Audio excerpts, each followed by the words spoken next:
Okay, hello, welcome back everybody. This is game 2 of Enemy Intelligence versus BK at the semi-final. Enemy Intelligence did win game 1 in a really nice sort of basic style that you would expect from this meta. Indeed, it was absolutely fantastic, and again we have the very standard bans. Enemy Intelligence, they picked him first last time, they're banning him now. Darkseer has been taken out of the pool, and Undying as they chose before. Meanwhile, Nyx Assassin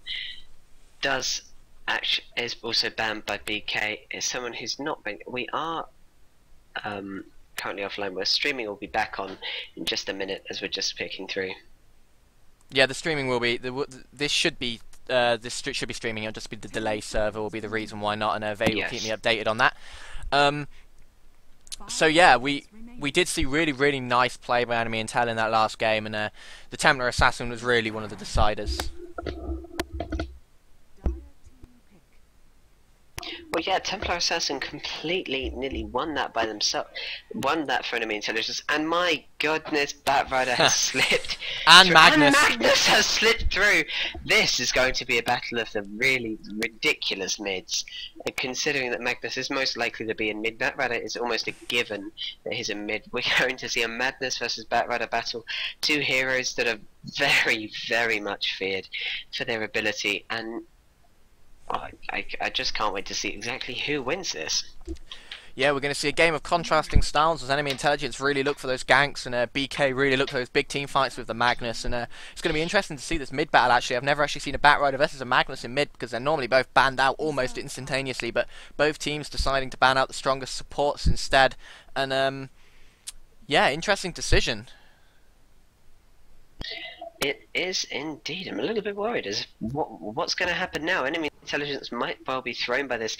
BK have also picked up a Rubik, absolutely fantastic to pick, especially against the Batrider. You steal that ultimate, you have completely screwed someone on their team. So Batrider may be able to disable somebody, but Rubik might well be able to disable an entire another member of Enemy Intelligence as well, and that will mean that they might actually get even up on the team fights, and that is exactly what BK want. They have a Magnus. They can let Magnus take care of the 4, and he can grab the tankiest and do even more damage with it. Yeah, I would just like to ask whether the stream is working again. It says it is, but I'm not entirely sure. I'm not gonna take it for granted this time. It is working indeed. Okay, it's working. Excellent. Okay, we do see this this Rubik pick, which is a pretty standard one at the moment. Obviously, telekinesis is exceptionally strong, and so is the null field. And Keeper of the Light, a good pick at the moment. Phantom Lancer getting picked up so early is pretty interesting. But I know that Enemy Intelligence really do like that Phantom Lancer. They've picked him before, and he really did dominate the game when they picked him.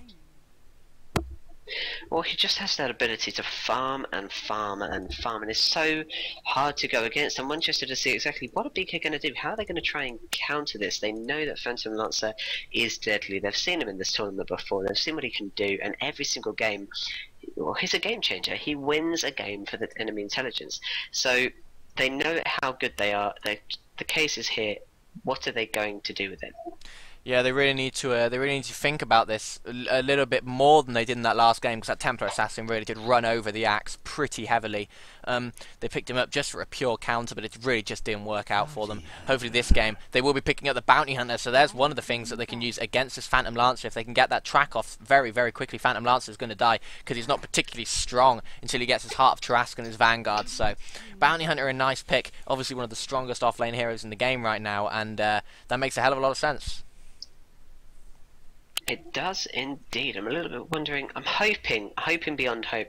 It may not be the best count versus Bounty Hunter, but I'm hoping to see another Moon with a Windrunner, because even if it's not the most prime matchup against a Bounty Hunter, they're just Moon with those power shots are incredible. So I really am hoping to see something like that. It will all work so very well with a Batrider maybe being able to gank against a Bounty Hunter. If he can catch him out, just blink in.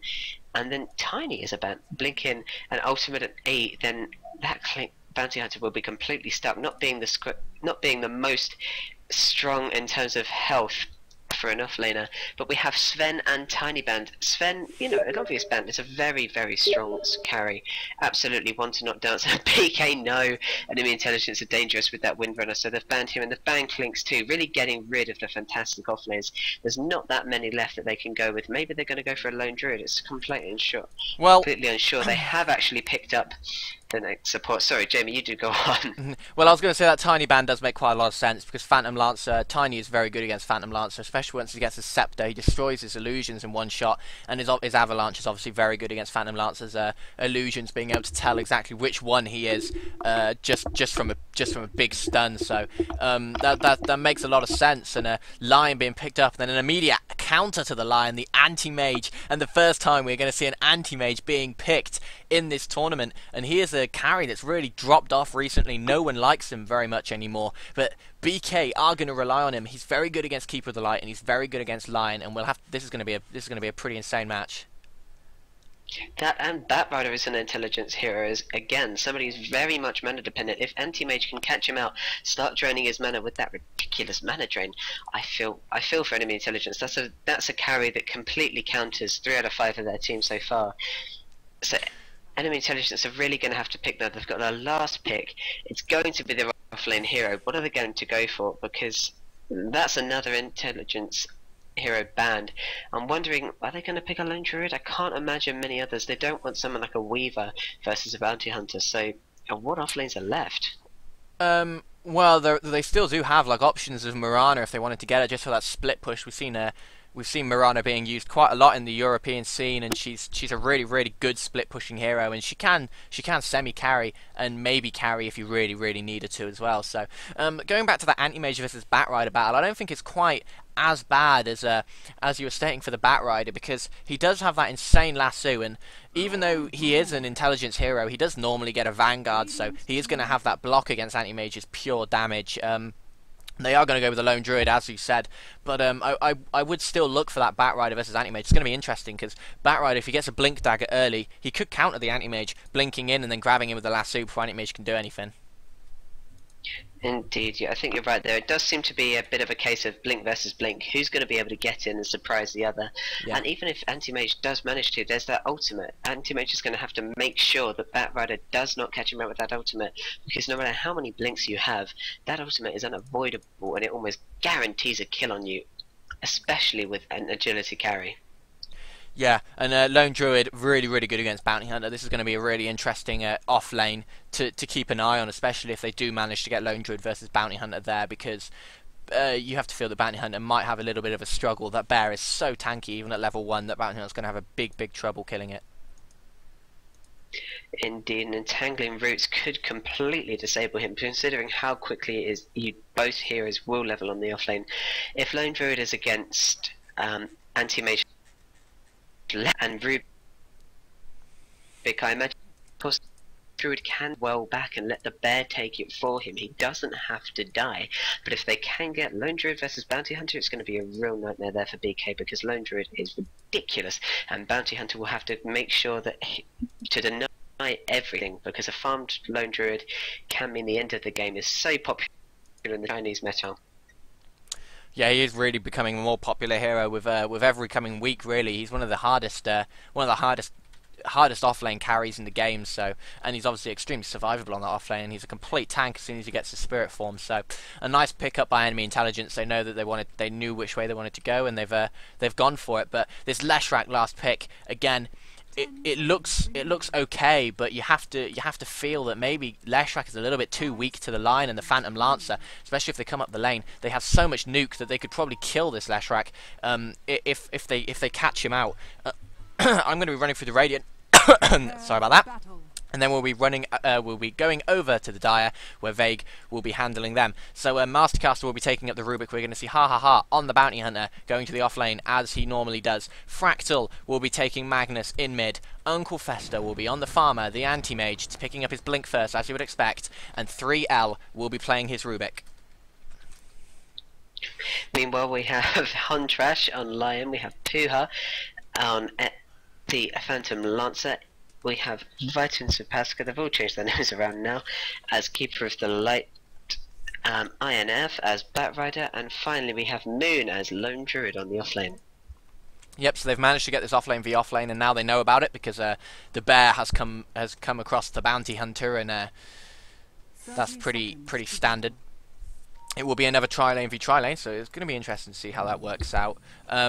This time, the Chakra Magic being picked up level 1 by Vitun, so they really want to get that Phantom Lancer spamming his Spirit Lance as much as possible because it can do quite a lot of damage. At level 1 it does 100 damage, which is nothing to be sniffed at. It is quite a lot, especially when you have like Leshrac on lane, who only starts with 540. Indeed, and Enemy Intelligence are a big fan of having their tri-lane on the hard lane. We've seen it happen a heck of a lot before. Whenever they seem to just prefer their tri-lane to be on bottom, whenever they can. And they have said before that it's cost them quite a lot sometimes. I don't know how confident they are when it comes to tri-laning on the hard, tri-laning on bottom as the Dire, because they tend to win most of the matches as Radiant, especially with Phantom Lancer. We've never seen a Phantom Lancer be that successful as Dire tri-laning on a hard lane to bottom. But we don't know. We could see it very easily now. It's interesting to see the contrasting styles in mid as well. Magnus not going for that really fast bottle, as we see Batrider going for, only picking up the tangos and the branches as you would expect on a quick bottle build. Magnus not really interested in getting a bottle anytime soon, deciding to pick up that wand magic stick, which is really good against Batrider. Obviously the charges just stack up so ridiculously fast because he has to spam his napalm pretty much the entire time, so Magnus is opting for more survivability at the beginning of the game and then picking up his bottle maybe when he can.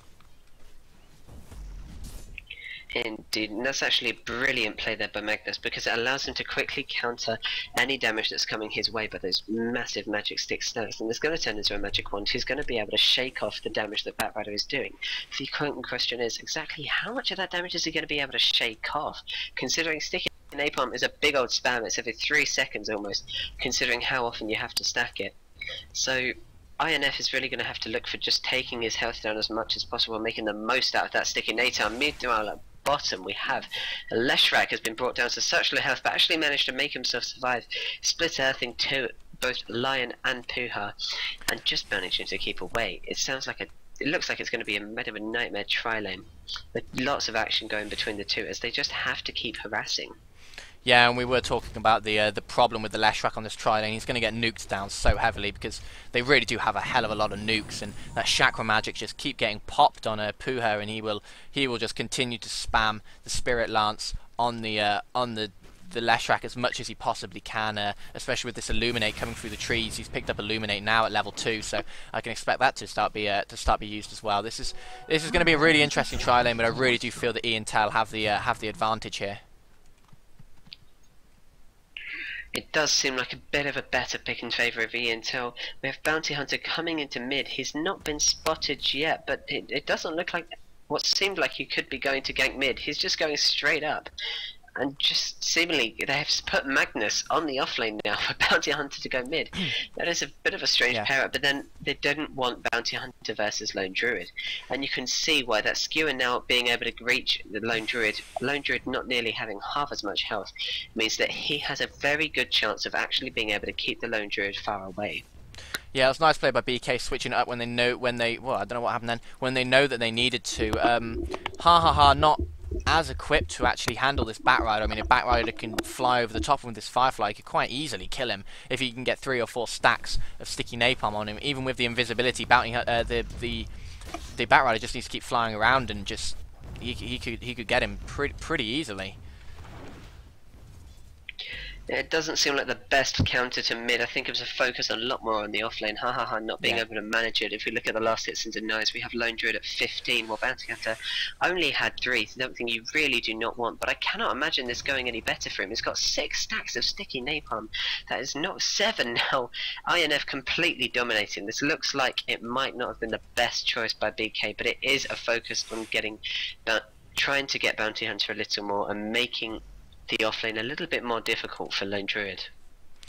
Well, yeah, this is going to be this Batrider, as we see in every game. Sticky napalm is the most annoying spell in the world, and there really aren't many counters to a Batrider. I mean, Invoker's okay, but apart from that, you really don't have much. And Bounty Hunter's going to get rolled over pretty easily.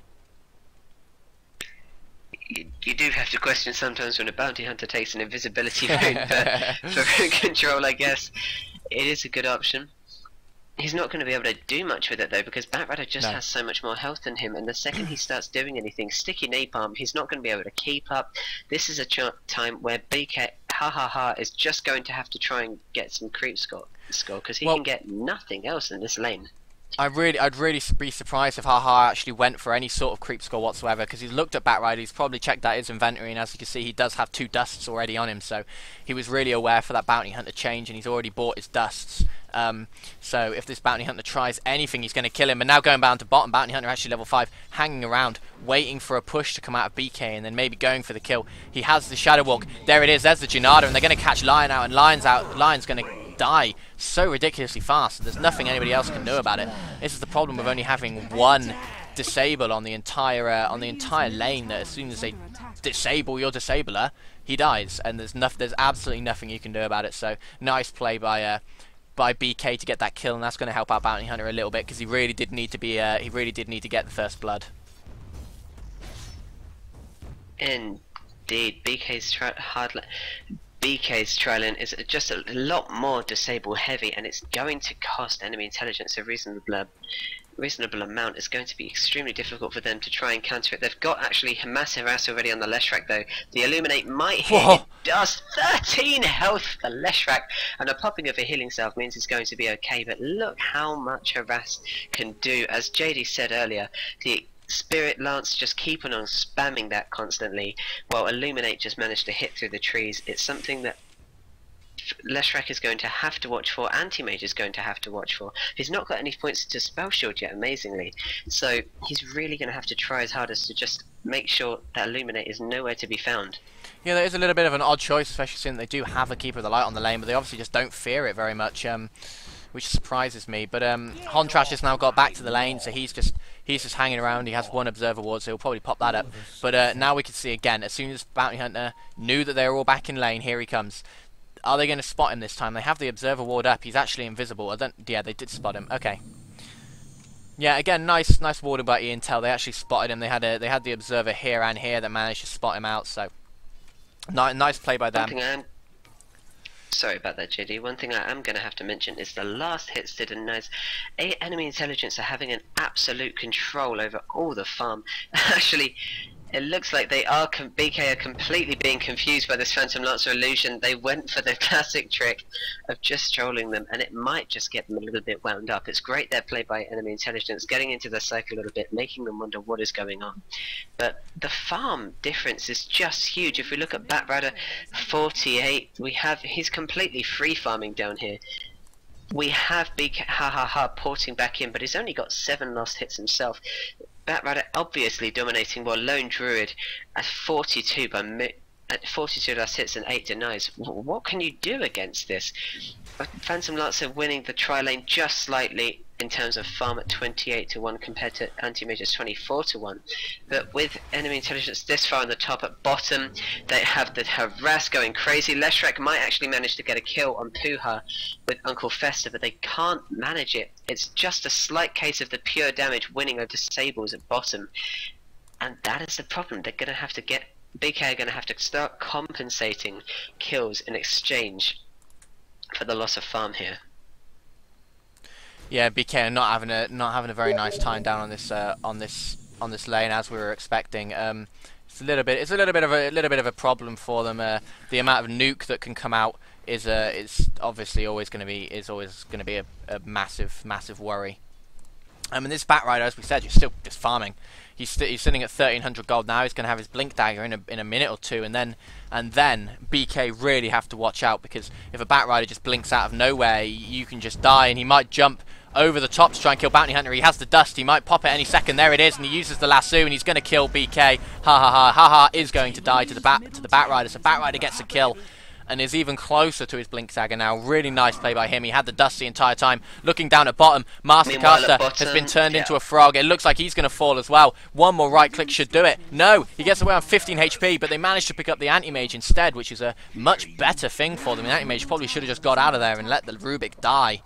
But yeah, Ian Tell are really showing why they were the team to beat so far in this tournament. They're just playing exceptionally well again.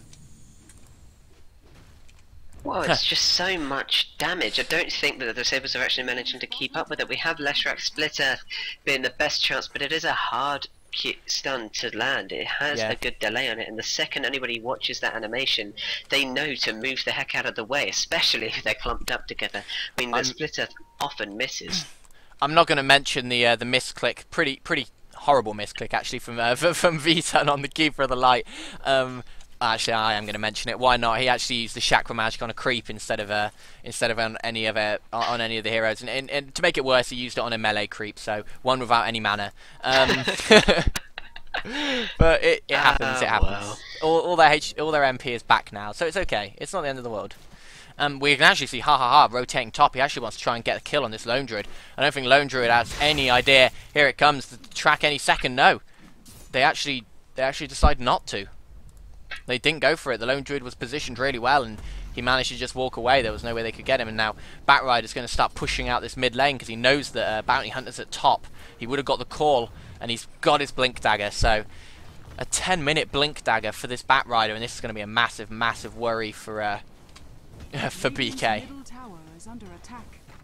Well, he's already taken the mid tower. This is just ridiculous, and this is the problem with letting Batrider fall through the ranks. And actually, the big problem here, because Batrider wasn't doing quite so well versus Magnus, is that, you know, Lone Druid versus Bounty Hunter isn't viable. Picking Bounty Hunter that quickly allowed Enemy Intelligence to pick up a counter, and at bottom, the Split Earth on the Huntrash, Huntrash might actually be caught up, but he can't. He's actually been healed a little bit, and now Puha might get caught up too. But Batrider came out of nowhere, Blink, E and Ultimate, and Master Caster does go down. They know where Haha is, they're following, but they don't care. They're just going to keep on farming, they're going to keep on pushing the lane. Uncle Fester does well to get out of there. But this is the problem, the pure damage is being nothing compared to the Disables, especially when Split Earth is so hard to land, but it's not doing any damage. Yeah, he did miss Split Earth originally on I can't remember who they actually managed to catch out very slightly. Oh, it was Phantom Lancer. He did miss the Split Earth on the Phantom Lancer, which was a shame because that would have pretty much guaranteed the kill. But as soon as he missed it, Batrider teleported in, and you just saw the power of the Batrider. As soon as he has a Blink Dagger, he really just start dominating. And now it's just a case of watching that Batrider go around the map and gank like no man's business. Is probably going to move down to top or bottom very shortly. I imagine he's going to focus on bottom with that tri-lane, especially with the pure damage. They now have a Disable in the works. He's going to pick up a double damage. I'm going to have to call you to this, though. I'm going to have to call you to the fact that Fractal has now come down, so Magnus is now on this lane, and if they want to try something really big, they have the Magnus there, and he has his Soul Ring, so they can. Batrider hanging around in the side, doesn't have his lasso yet. Fractal gets caught, actually, by the Lion, and they could just dive him. He has the ulti, he pops the ulti just to catch the Batrider, and then he just runs away as fast as he can, and it looks like he might make it. The Rubik definitely won't, though. Here comes Batrider over the top. He has lasso in 1 second. He's not going to need it to kill 3L, and he just flies over. And the Firefly does all the damage for him. But they just couldn't use that reverse polarity from Fractal. The Batrider Blink Dagger straight over the top, but there's the really nice skewer to actually get him away. That was quite nice to play there by Magnus, just being able to get away from that. But Enemy Intelligence, the damage is so strong. All they have to do is wait for Illuminate to come slightly off cooldown, and the Batrider can blink in and all chaos can break loose. And that is the problem here for BK. They're going to have to find a way to disable Batrider first, because he is going to be the main threat throughout the rest of the game now. Yeah, as we can see, Intel really pushing up that bottom. We can also see Moon taking this top tower pretty much solo with his bear. And he does get the last hit. Really nice play by him, actually just waiting until the Bounty Hunter had attacked the tower before he managed to get his last hit in. And yeah, Enemy Intelligence are really playing this one really nicely. And you have to think that if BK want to get back into this, they have to start using Fractal a lot more than they are. He's only used reverse polarity once, and nothing came of it.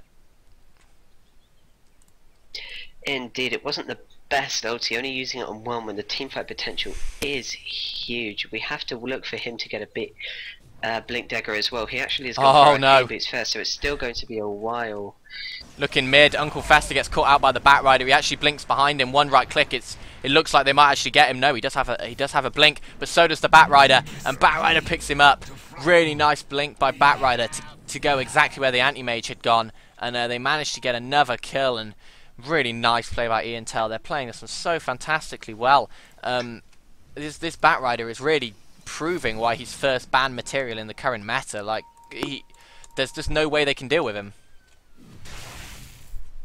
Indeed, Fractal just needs to get that Blink Dagger as fast as possible, because it's the only way they're going to be able to catch Batrider out of guard. The second he manages to land that reverse polarity, it has that stun, and that is what they're going to need to counter this ridiculously strong damage combo by Enemy Intelligence. It is damage. Yeah. If they don't have the disables there besides Batrider, you get rid of Batrider, you start to really remove the bulk of just initiate there. Well, if you want to know how well Moon is farming, you can see that he almost has his Radiance already. So he's going to have his Radiance in probably less than a minute. So really, really nice farming by Moon, and that's going to be just a massive, massive problem for BK. As soon as the team fights start, if they have a Radiance in there, their burn damage is really going to take them apart ridiculously fast. They don't have any particularly strong heroes. Anti-Mage is probably the only one that can survive that Radiance burn damage, but he's no good on his own if the rest of the team just melt. Well, we've mentioned how Lone Druid getting farmed is about the worst thing that can ever happen, because he has the ability to just take down a team by himself, and this is the kind of farm that you always expect from Moon. He's almost always on the off lane, and it seems to just be able to play any hero for the off lane so well. Just his positioning has always been on top, and that is what's allowed him to get it, because Bounty Hunter has come up to gank a few times, and they've just not been able to catch him. The second anything is wrong, he keeps to his tower, he plays defensively when he needs to. And look at the benefits for it. He's about to get his Radiance in just under a minute. Yeah, he's played really defensively in this game, and I suppose that's probably the only reason he's actually managed to get his Radiance so far. They just haven't been able to gank Moon on this off lane.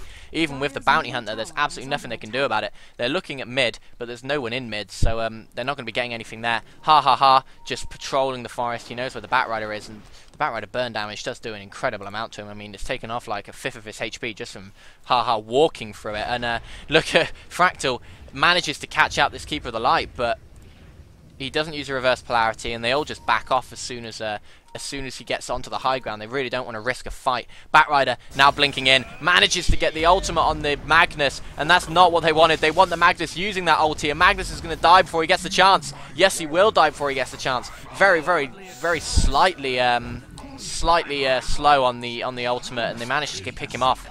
They also kill the anti-mage on the back of it, but that's not nearly as important as them killing that Magnus like almost straight away. There goes the really nice shot by Batrider. Nice flame break by Batrider, picks off that kill. Well, that Magnus was so close. You could see the ultimate animation just starting to be executed, but he didn't manage to actually get it in time, and that is such a shame for BK. Yeah, it's really not what they wanted. Now Infus has gone to the jungle, he's going to start farming up these creeps, and he's going to get them ridiculously fast. He can just farm wherever he wants now. He's so fed. He's got his ultimate orb already, so he's looking towards whatever his next item's going to be. It could really be anything. He can really go nuts. It might even be a sheep stick if he wants to disable that anti-mage. It looks like it might actually be a sheep stick because he still hasn't bought anything, and he's got 2k gold. But look at that Illuminate coming over the top, dealing so much damage to Uncle Fester and PL. It's really keeping them off the tower. Another Illuminate's going to be coming over shortly. Magnus does have the reverse polarity. Here he goes. Is he going to pop it? Yes, he does, but he only catches the Batrider, and Haha's going to die anyway because he got Lahood.